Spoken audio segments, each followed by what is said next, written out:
I'm your host, Chelsea Myers, and today I'm so excited to be talking with Kartik Antani. He is the CEO of Bergen Street Dental Management. Welcome to the show, Kartik. Thank you for having me, Chelsea. It's so awesome. Yeah, I'm excited to have you. Kartik, so here's the thing. I grew up in Arizona and then spent many years in Texas, but never stopped in New Mexico other than passing through. But that's where you're based out of. So have you always lived in New Mexico? No, actually, I grew up in New Jersey. I moved to New Mexico after my residency. And I moved here thinking that I was just going to be here for a short period of time, just like you passing through on the way to probably a full time career or a more permanent situation in Texas, which was my initial goal. Okay. But I ended up liking New Mexico, and it's pretty awesome to be here. And I've somewhat made an impact in this area, if I can say that. Yeah, I've understood that myself. It's beautiful there. I did spend a couple of days in Santa Fe, but you are more in the Albuquerque area, is that right? Correct. I'm about an hour south of Santa Fe. It is so beautiful here. It's crazy. It's mind blowing. And every day is, it's a new experience.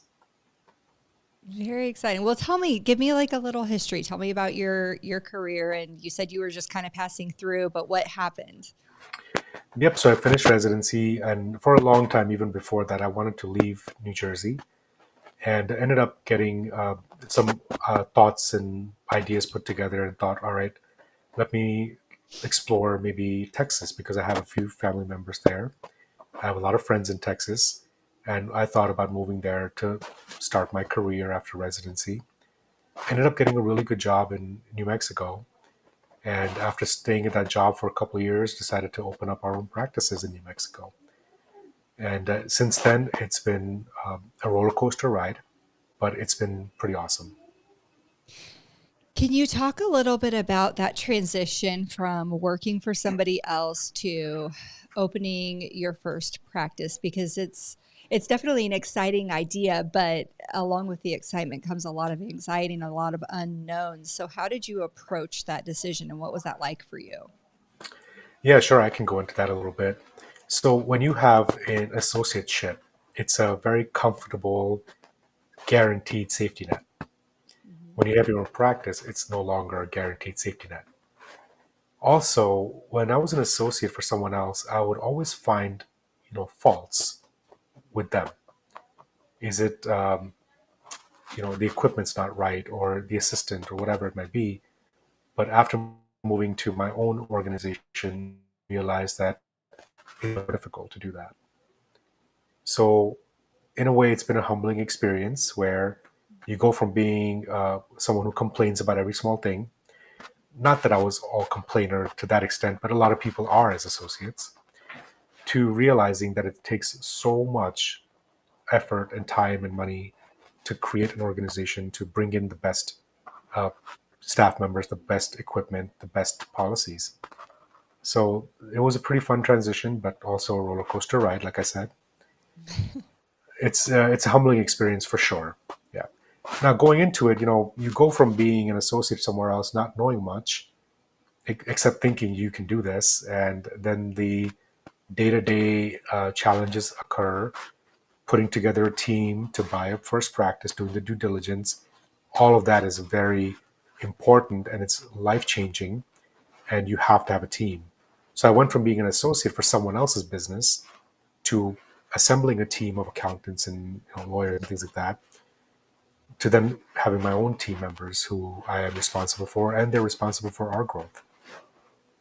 Hmm. Yeah, I like that you brought to light the importance of when you're in an associateship, it is easier to critique things because you have one role. But when you are the business owner, you have the role of being the clinician and an employee of that business, and then you have the role of being the CEO and the owner of that business. And so those two roles are a lot of hats all in one. Mhm. And it allows you to have a different appreciation for the the many things that you're trying to manage and the opportunities for things to go wrong or right and all that's entailed in making it all piece together. So, talk a little bit about how did you, when you were first making those decisions and forming your teams, what did you find important um, as far as looking for the right fit for each position? Yeah, so when we first started out, we had no idea. You know, it's mostly, who can you hire, who can fill in the seats, who can do the basic tasks to get you going. The one thing I learned pretty quickly is that it's so important to have the right attitude. If you have someone who has the right attitude, you can train them for aptitude or you can assign them roles which they're great at. But if you have employees or other doctors or whoever who have the wrong attitude, they're not gain mindset, they're not grown mindset. If they don't want to grow, if they don't want to improve all the time, then it becomes like an anchor for your ship. So even though in the beginning we weren't really good at anything, we were still learning. The first lesson I learned was that you have to have the right attitude with your team members and yourself. The mindset is so important. And then from there on, things fall into place. Yeah, and I'm a firm believer that there isn't one right attitude for everyone. There's not a one size fits all, which is fantastic because we're all different people, right? And so if we know what we're looking for, we're going to find it. But there is going to be a right fit for the company and culture that you're building. And so when we dial it back and reverse engineer that process, it becomes incredibly important to do the foundational work of knowing what your values are so that you can hire for those values. Can you talk a little bit about what some of those core values are at your organization? Yes, absolutely. And the thing is, it's like a moving target. Your values and your projects will change over time, but the core values should be immovable. You can build your smaller values around it. So, one major core value we have is integrity. You have to be able to sleep at night. You have to treat people right. You have to have ethics, whether it's your business partner or your associates, your team members, your staff members, and your patients, and your vendors too. You don't want to stick someone with an unpaid invoice, right? So Mm. integrity, having dignity, having ethics are number one, no matter what, right? Number two, a very close number two, is um, hard work. You have to work hard. You cannot cut corners. If you take a simple filling, you can't cut corners on that filling. It's got to be the best to your ability. And then if you're trying to build an organization, you can't cut corners trying to build an organization either. It has to be the best of your ability. So hard work is the second core value that we just live by. And that does mean 7 days a week, 24 hours a day. If there's a leap year, that extra day gets thrown in there too. It's not negotiable. Mhm. Right. Yeah, and I can see how those two go together really well, the hard work and integrity. What would you say is a way that you gauge for that? Say you're in an interview process with someone, anybody can kind of say the right things. We can even Google what the right answers are, or chat GTP, right? What are the five right indicators or answers for how you demonstrate integrity? But what are you specifically looking for, and how do you gauge that? So, one thing I've always been good at is reading people. I can sense red flags from a mile away usually. So, I personally can see through some of the facade of people. But honestly, you don't know till you work with them. You don't know till you hire them, bring them on, and give them a platform. So, it's not a one time thing where you decide that this person is good, let's go on with it. It's usually a daily, weekly check in. And regarding that, honesty is probably the first barometer. So if I ask them a question and if they don't know the answer, I would rather they tell me that they don't know the answer than to lie about it or make something up. So, I don't really have any specific interview questions that I ask besides the normal, but I do look at their face, I look at their eyes, I look at the body language. I sometimes ask them, curveball questions to see how they'll respond. And sometimes I'll ask them a question that has no answer and see how they'll do.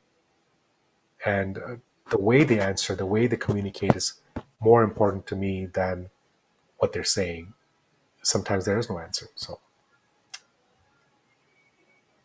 Yeah, it's interesting. When we measure and look at the psychological safety within organizations, those with a higher level of perceived safety, you mhm. get a larger number of wrong answers or errors reported, those types of things, because people know that it's okay and it's a place where you can learn and grow. Not okay, like let's celebrate it, but okay, now we know what we can work on and work toward. Whereas when people don't feel safe sharing those things, um, it really comes down to, like you mentioned, integrity, whether or not they're going to have the courage to speak up and say something went wrong, or just hope that it gets brushed under the rug and not noticed.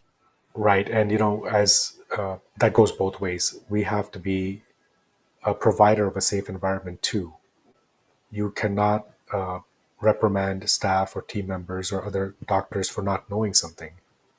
And in a way, you as the business owner or the head honcho, whatever you want to call it, you have to be vulnerable enough to go find the answers too, because most of the time you don't know everything either. So creating a safe space for your team members is very important. And honestly, that wasn't the case in the very beginning of our career. We didn't know it. We didn't know how to do it correctly. But now I have created a space where associate doctors and team members, and even within the business owners ourselves, we have that open communication where we don't judge. If you don't know something, you don't know something. Let's find out together. And I'm the first one to admit it if I don't know something. I tell people all the time, let's go find out together. Okay, and is that just something that's always been natural for you, or is that a skill and a confidence that you've developed over time? It's a little bit of both. So it Okay. is my innate personality to be honest and to help people, and which means being honest about not knowing something and helping find the right answers. But it is something that I've also worked on, Mhm. on my own, because I realize that my innate personality, the way I am, is not sufficient. I have to improve and also create systems and processes where other people in our organization can follow the same path. For example, if one assistant doesn't know something, she should feel safe enough to go and ask a more seasoned assistant on how to do something. And it kind of trickled down from me, but you have to create that. So it's a mix of both. Well, I think it's an important conversation to have, because when we're talking about healthcare, there are so many things that do need to be accurate and precise. And we spend a lot of years being trained on how to do those ideal treatments and solve problems. But when you combine those competencies with mindset, it's also equally important to be able to train others and to help people get there. Because, realistically, we didn't start out as experts in the fields that we're expert in. We had a learning process too, and that can be easy to forget, particularly when things are fast paced or when you're dealing with chaos and unexpected events day to day. So I like that that's on the forefront of your mind, and everything that you've said so far. Mindset just keeps showing up as something that's really important to you. It is. And, like to your point, no one was a born expert. We are all working on it. Right, right. But you are getting some uh, some recognition for being an expert and for some really cool things that you're doing. Talk to me about some of these things that I'm seeing in group dentistry now, and even within your own community. Yeah, that's been awesome. We won an award recently, which we're going to pick up in October, for being one of Group Dentistry Now's emerging groups to watch for this year. That was really awesome. To be, first of all, given the opportunity to talk about our platform, our organization, and then even being awarded for it. I wasn't expecting that, but that's really great. Locally, we Congratulations. thank you. Yeah, thank you. Locally, we did win an award recently this year for being one of the best places to work in Albuquerque for one of our offices, which is also unexpected, and I never even thought I would get nominated. But it's really cool because we're not a large organization. We're not one of the most well-known companies in Albuquerque. We're not like a Sandia Labs or Intel. We're a Mhm. small organization, and even within that, we have three or four smaller organizations of just normal dental offices. So that was pretty cool to win that, and it was just hopefully we can make people proud by living up to those expectations. That's so exciting. And again, congratulations on that. That's exciting and it's well deserved. What is Thank you. your plan for growth? Do you have a specific number that you're trying to grow within in a certain time frame, or do you have a different philosophy around growth? When we first started, we did have a specific goal that we want to be at X locations by year Y. Hmm. But I don't think I really chase that anymore. We have three locations, and we've just integrated a fourth part of the company for sleep apnea, TMJ, some of the medical and dental treatments combined together. And that's exciting. I don't think I want to mar that or murk up the waters even more by trying to get to another location or trying to make X happen by Y. I think what I'm happy with now is constant improvement every day. It's the Japanese philosophy of Kaizen. Every day, make yourself better. So, in the long run, we do want to grow, but that doesn't mean we have a specific number in mind.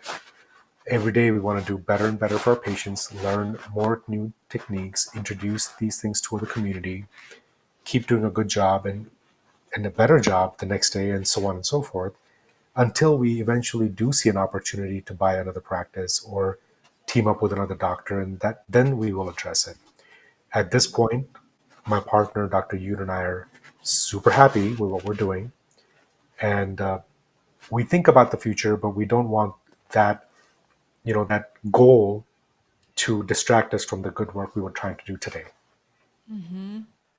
Yeah, that makes a lot of sense to me too. I like that. And, just the pace of the conversation that we're having. And like I said, a lot of the things that are shining through in what you're saying, it leads me to be curious about what types of rituals or habits or self care do you make sure to make time for to maintain your healthy mindset as a business owner, as a clinician, as a growing influence in your community?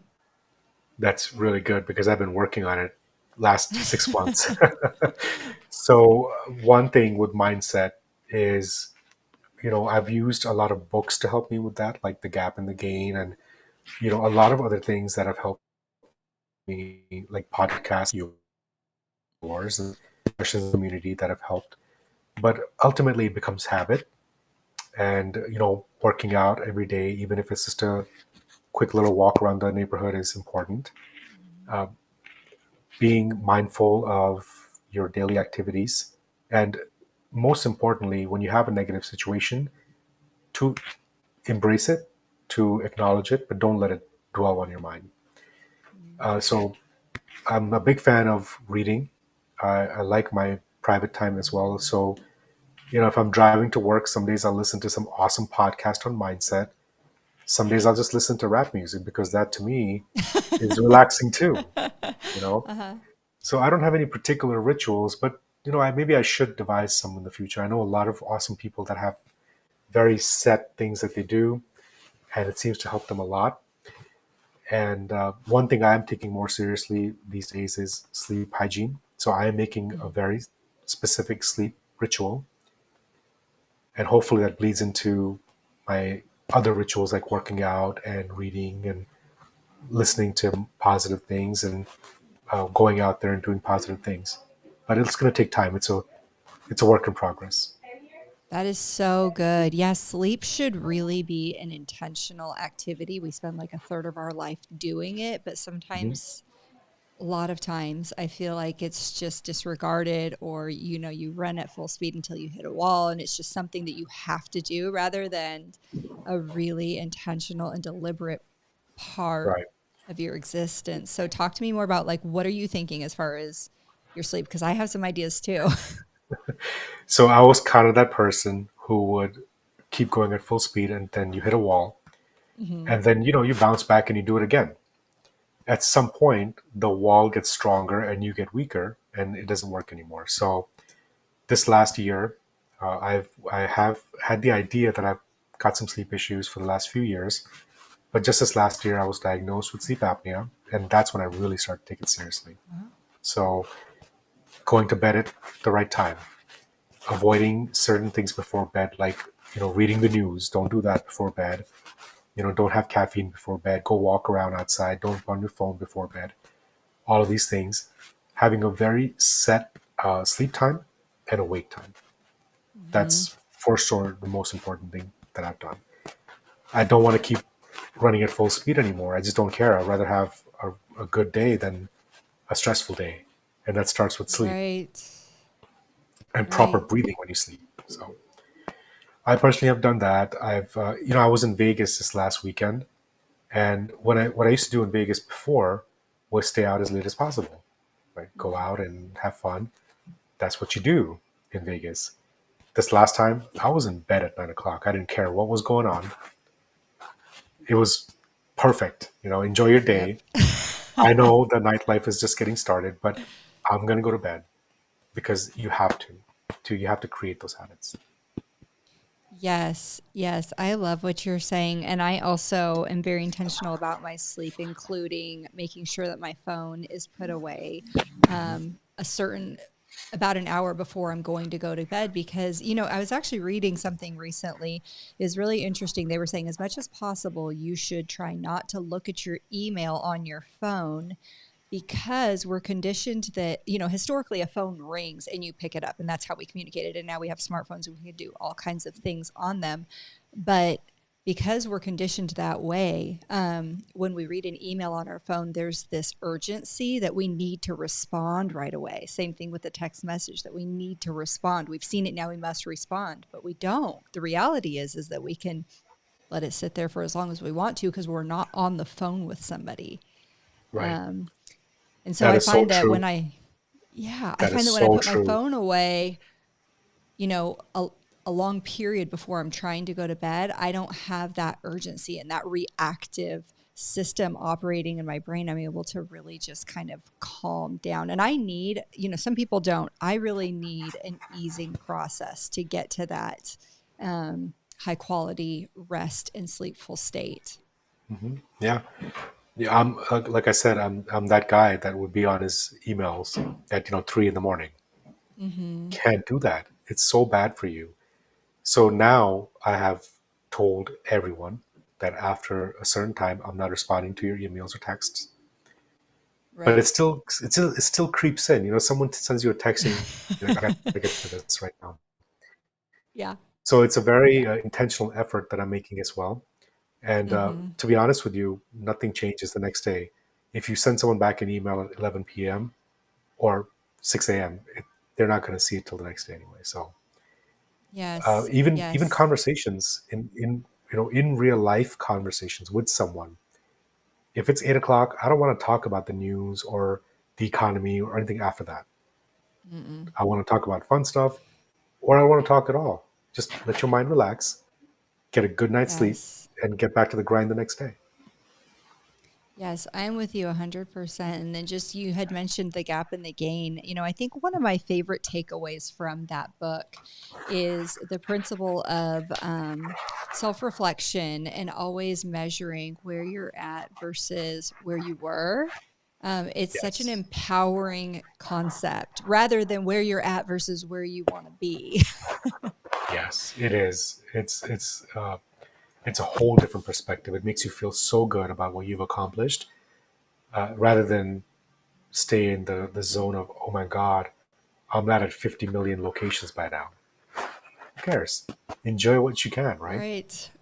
Right. And what's funny about that is you would never go to your best friend and be like, Well, I mean, good job on those 2 awards, but, what about 5 or 6 more? I You would know. never say that to someone, but you say that to yourself all of the time. You almost, like, forget You that do. something great just happened because it's not this other big thing you have your eye on. Yeah, exactly. You can't do that to yourself. And we always do that. We're like our own worst critics, right?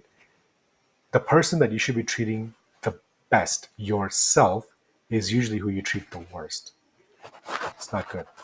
Right, right. And it really is just such an energy drain, and then it makes it really challenging. Even if your values are hard work and integrity, it becomes a conflict of energy Hmm. because you're trying really hard to rebound from those negative, spin cycles you're in emotionally and trying to be all these other things that you also believe in. And so it's just really important to become aware of that because I think we just aren't aware of it sometimes. And that's what makes the um, process of correcting it challenging is until we're aware we can't fix it. So good thoughts on that book. What else are you reading right now?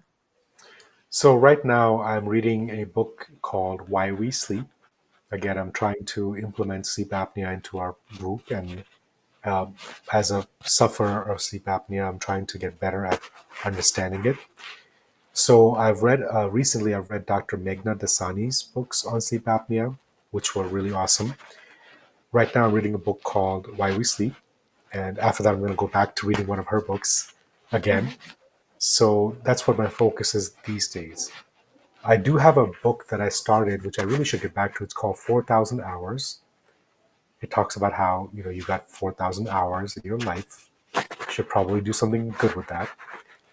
I mean, there's a ton of books in my house that are just waiting, but right now I'm reading about sleep and the science behind it and why it's so important. Yeah, I'm gonna have to look at the 4,000 hours. I was just thinking about the other day. I was in a conversation and I did the math and realized, there's a little under 32 years is a billion seconds, and so hopefully I'm a more than a second billionaire at this point still. Yeah, But it becomes important to, decide. We're literally like right now, you and I are trading these seconds and these minutes for this conversation. And so when you start thinking about your time as valuable as it really is, um, you can make intentional decisions about how you want to spend it. that's it. Once you figure out what the priorities are, you can be very intentional about what you want to do with your time. Family, friends, travel, sit around, watch Netflix, whatever is priority for you, you will realize it once you understand that time is going to run out at some point. Right. And how expensive some of the things you're doing actually are. Exactly. Completely agree. Yeah. Hey, Kartik, this has been a lot of fun. Is there anything that I haven't asked you that you'd like to make sure we talk about before we go? No, I really enjoyed talking to you. Thanks for having me on. I really, really appreciate it. Yeah, me too. Well, this has been so much fun, and thank you for being on the show today. Well, thank you for having me. Take care. You too.